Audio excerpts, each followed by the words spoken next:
Both teams are undefeated. They've only played one game. Oregon travels across the country to play in the shoe against Ohio State.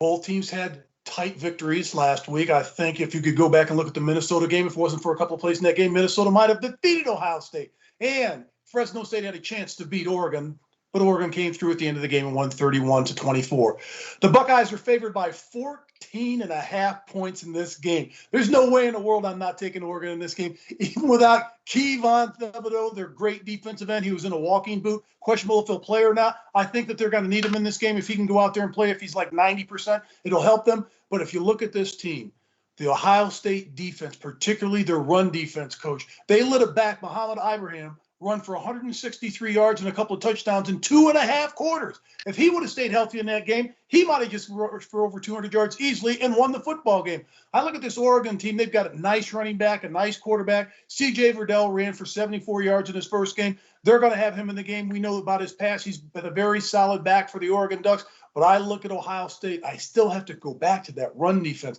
They just gave up too many plays. And if you look at the offense, they've got a quarterback in Anthony Brown that can run it and throw it for Oregon. It's going to put a lot of pressure on this Buckeye defense.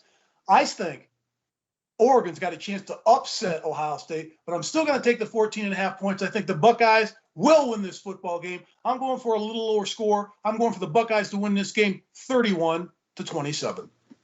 Well, I tell you, your dislike for Ohio State comes through anytime. You can't even hide it. But I agree with you about Ohio State's defense. They gave up 405 yards to Minnesota. And yeah, Minnesota's a good football team, but I don't think they're that good. I was impressed with C.J. Stroud, the quarterback for Ohio State. He was 13-22, 294 yards, 4 touchdowns, no interceptions. They are able to run the football. I think you have to be impressed with Williams, the running back, averaged 13.9 yards per try on 9 carries. But the defense of Ohio State does concern me. They did have 2 sacks, got 2 fumbles, but their run defense is suspect. But I'm still questioning their secondary, Mark. That was a real problem last year, and I don't think they've got that corrected. They have much better personnel in the way they're playing.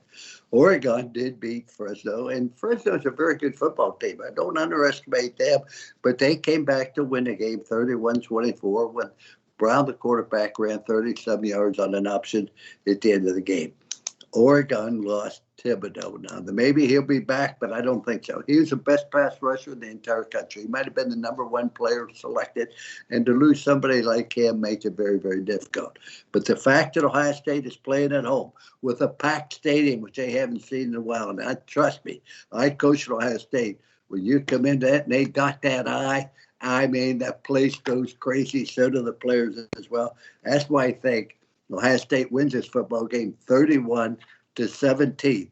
They don't cover, but they come very, very close.